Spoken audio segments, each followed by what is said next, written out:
Hello everyone, welcome to our new episode of hack lab 101 series, जहाँ पर आज हम एक न्यू टूल के बारे में बात करेंगे कि उसका क्या यूज़ है और उसे कैसे यूज़ किया जाता है, कैसे इंस्टॉल किया जाता है। तो चलिए आज के इस वीडियो को स्टार्ट करते हैं। तो पहले मैं आपको टूल के बारे में बता देता हूँ। तो लास्ट वीडियो में मैंने आपको HTTPX के बारे में बताया था, जो कि अलाइव डोमेन्स को या अलाइव होस्ट को आइडेंटिफाई करने में या उनकी कंटेंट लेंथ, उनके जो स्टेटस कोड है उनको आइडेंटिफाई करने में हेल्प करता है, बट वो एक टेक्स्ट फॉर्म में होता है।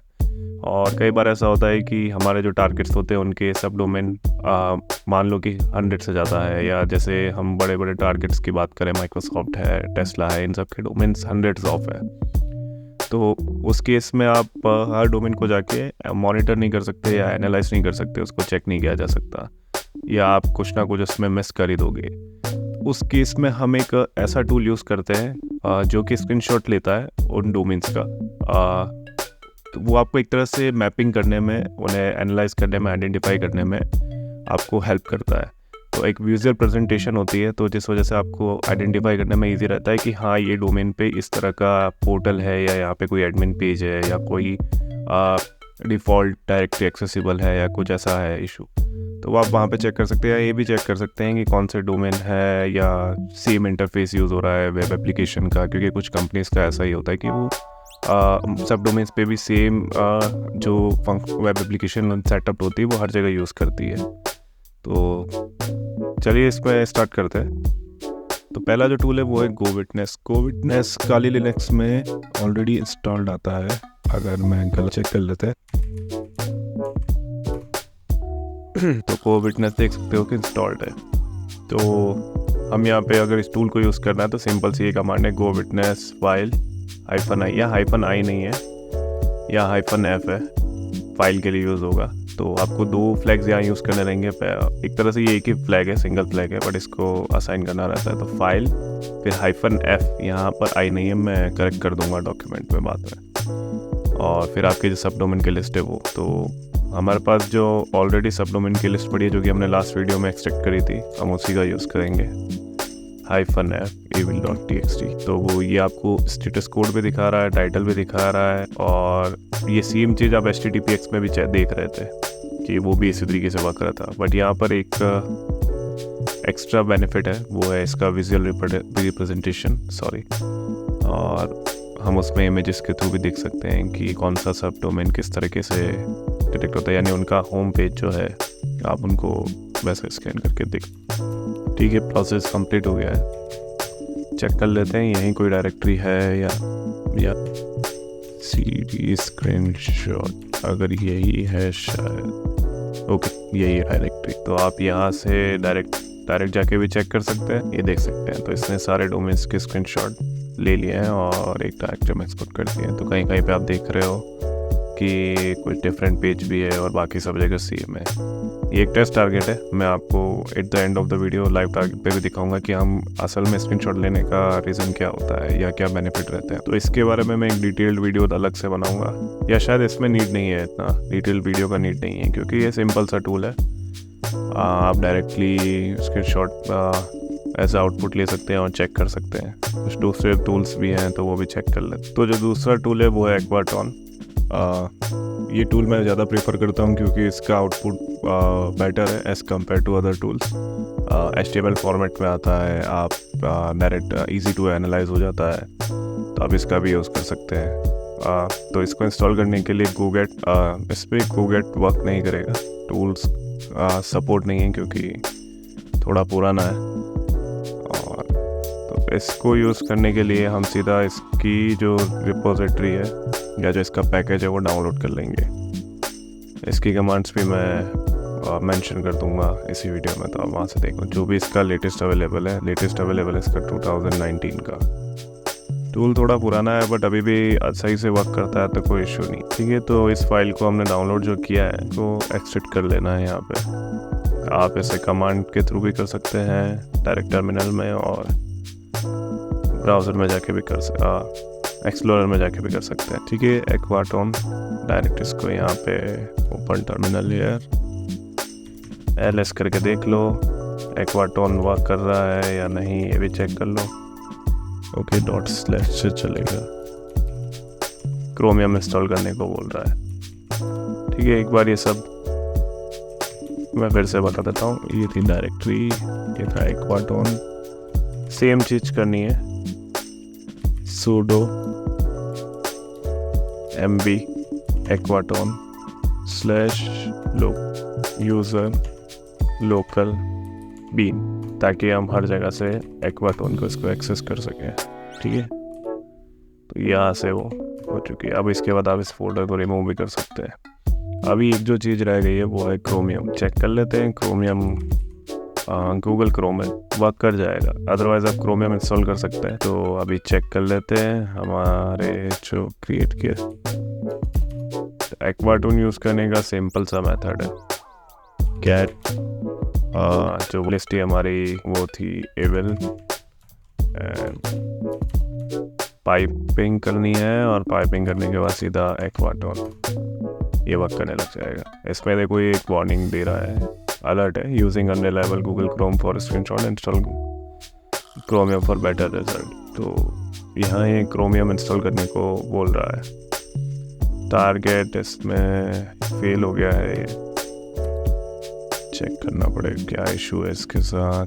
केस ने रिपोर्ट तो बाहर ही बना दी है, तो प्रॉब्लम ये आउटपुट कुछ इस तरीके से देता है, पर इसने वो एक्सेप्ट नहीं किए हैं या .txt। ओके, इसको आइडेंटिफाई करवाने के, ये डायरेक्ट नहीं चेक करता, तो शायद हम इसको ऐसे कर सकते हैं, :httpx:/एक्वाटोन, कॉलन नहीं है वो, सॉरी, पाइपिंग। अभी ये वर्क कर रहा है। तो इसको लाइव होस्ट चाहिए होते हैं, यानी इसको हेडर्स चाहिए। आप इसको हेड पार्ट नहीं था इसलिए नहीं कर पा रहा, तो HTTPS या HTTPS जो भी आपको वो पहले करना रहेगा, लाइव होस्ट प्रोवाइड कर। लाइव नहीं भी है तो भी चलेगा, बट आप एक बार इसको HTTPS के साथ स्कैन कर सकते हैं, आइडेंटिफाई करके आउटपुट ले सकते हैं -o से। आप चाहते हैं कि ये जो आउटपुट दे वो डायरेक्ट आपके किसी पर्टिकुलर डायरेक्टरी में जाके करे, तो आप इसमें भी एक्वाटोन में भी सेम है, -o, उसके थ्रू कर सकते हैं। ठीक है, तो 33 होस्ट है, फेल एक भी नहीं हुआ है, सारे 200 ओके वाले हैं क्योंकि हमने पहले स्कैन कर लिए थे। तो ये रही रिपोर्ट, ये .txt में रिपोर्ट बना देता है। इतना सारा मैसेज ना हो उसके लिए एक सिंपल है, नया फोल्डर बनाए, जो टारगेट है आपका उसी का, उसी के अंदर एक्सपोर्ट करवाए। अभी के लिए तो चलेगा, कोई दिक्कत नहीं है। तो ये आपकी रिपोर्ट इस तरीके से आएगी। तो आप यहाँ से ये सब देख सकते हैं कौन सी टेक्नोलॉजी यूज़ हो रही है। इसके अलावा पेज स्टेटस कोड है, आप विजिट कर सकते हैं। ये जैसे सारे जो भी डोमेन्स थे उन सब का इसने स्क्रीनशॉट ले लिया है। जो 33 जो सेम डोमेन, जो सेम स्क्रीनशॉट और सेम टेक्नोलॉजी पे डोमेन रहते हैं, उनको ये सेम कैटेगरी में डाल देता है। तो आपको एक ही जैसे डोमेन को, जैसे 15 to 30 डोमेन्स एक जैसे हैं, तो आपको हर एक को जाके अलग अलग उसमें चेक करने की ज़रूरत नहीं, वो एक ही साथ सेट कर देगा। तो आप यहाँ से सारे आपको इससे पता चल जाएगा कि हाँ, यहाँ पे जितने भी डोमेन हैं वो सारे एक ही टेक्नोलॉजी पे रन कर रहे हैं और एक ही इंटरफेस है उनका, एक जैसा इंटरफेस है मतलब। ठीक है, तो ये टूल भी हो गया है। गो विटनेस और एक्वाटोन दोनों ही अच्छे टूल हैं, आप दोनों में से कोई भी यूज़ कर सकते हैं। तो हमारा जो लास्ट टूल है वो है आई विटनेस। मैंने इसे इतना यूज़ नहीं किया है, पर इसको इंस्टॉल करके देख लेते हैं इसका इंटरफेस कैसा है। ठीक है, तो इंस्टॉलेशन के लिए आप गिट क्लोन भी कर सकते हैं डायरेक्ट, और उसके अलावा जो हमारा एक और ऑप्शन है वो है सीधा चेक कर लेते हैं कि पहले प्री इंस्टॉल्ड है या नहीं है। ओके, तो प्री इंस्टॉल्ड नहीं है, बट आप इसको, इसमें पैकेज है या लाइब्रेरी है तो आप डायरेक्ट इंस्टॉल कर सकते हैं। यस, इसको इंस्टॉल होने देते हैं, थोड़ा टाइम। तो हमारा आई विटनेस इंस्टॉल हो चुका है, चेक कर लेते हैं एक बार। ओके, वर्क कर रहा है। तो फ्लैग यही है -f फाइल नेम के लिए, iwitness.py। तब तो आप जब आप इसको गिट क्लोन करके इंस्टॉल करते हो या सेटअप फाइल को रन करके करते हो, तो अदरवाइज आप डायरेक्ट आई विटनेस एंड जो फ्लैग है वो, और उसका तो यूज़ करके देख लेते हैं। आई विटनेस -f एंड जो हमारा टारगेट था 36 होस्ट आइडेंटिफाई किया लिस्ट में, टोटल 36 होस्ट है। अब ये उन पे स्क्रीनशॉट रन करें, चेक कर लेते हैं डायरेक्टरी किधर है। ओके, यहाँ क्रिएट कर रहा है। तो आप कस्टम नेम या कस्टम पाथ भी दे सकते हैं आउटपुट के लिए। इससे बेटर आउटपुट तो एक्वाटोन का था, टेक्स्ट में अभी वेब में भी चेक कर लेते हैं कि वेब फॉर्म में इसका क्या आता है। HTML पेजेस क्रिएट तो कर ओके। अब ये बोल रहा है कि आपको रिपोर्ट को ओपन करना है क्या, तो हम यस करेंगे। वाई ये रिपोर्ट ओपन कर दी। अनकैटेगराइज, कैटेगराइज्ड, एरर वगैरह ये सब मैच है। ठीक है, ये सब तो नॉर्मल है। टेबल ऑफ कंटेंट में क्या क्या डिटेल देता है वो देख लेते हैं।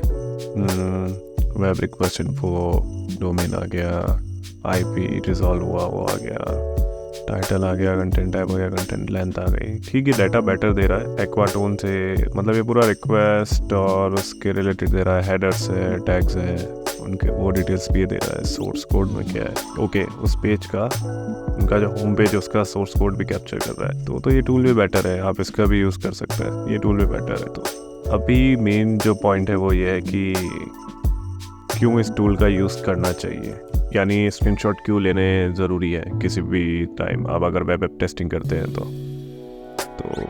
कोई भी बग बाउंटी टारगेट लेते हैं, मैं उसके रिलेटेड आपको बता देता हूँ, या कोई भी वनरेबल टारगेट ले लेते हैं।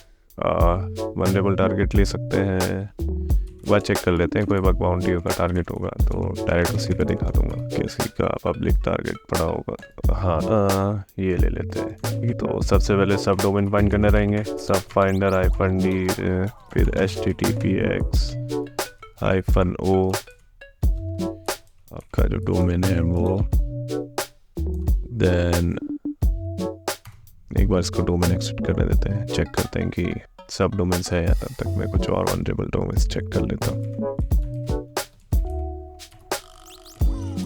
नहीं, गवर्नमेंट डोमेन्स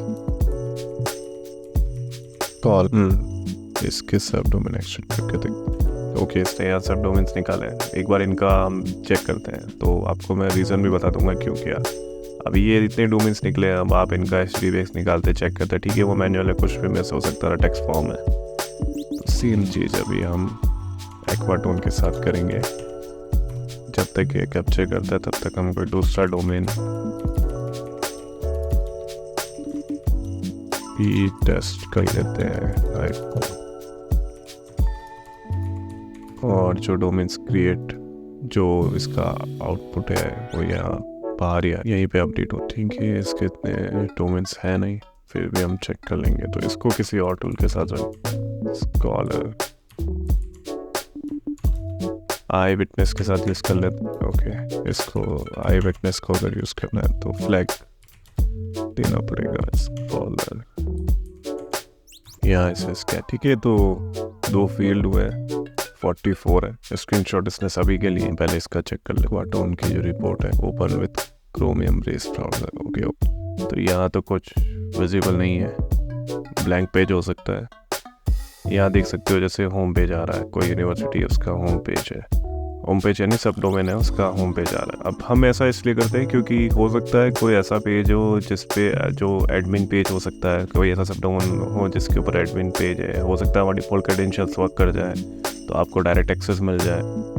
हो सकता है ऐसी कोई वल्नरेबिलिटी हो वहाँ पे उन सब डोमेन्स में, और आप स्क्रीनशॉट के थ्रू आइडेंटिफाई करें। बहुत बार ऐसा होता है, जैसे फॉर एग्जांपल स्वैगर है, तो स्वैगर API है, अगर उसका कहीं यूज़ होता है तो आप सीधा स्क्रीनशॉट देख के ही पता कर सकते हैं कि यहाँ पे स्वैगर API यूज़ हुआ है। क्योंकि कुछ ऐसी चीज़ होती है, कुछ ऐसे जो पैकेजेस होते हैं या कुछ ऐसे जो इम्प्लीमेंटेशन किए होते हैं वो डिफ़ॉल्ट होते हैं, तो उनके वर्जन्स वगैरह वहीं से आप स्क्रीनशॉट देख के आइडेंटिफाई कर सकते हैं कि हाँ यहाँ ये यूज़ हुआ है, और आप डायरेक्टली जाके उस पर उनके जैसे CV बेस्ड जो वल्नरेबिलिटी रहते हैं उनको चेक कर सकते हैं।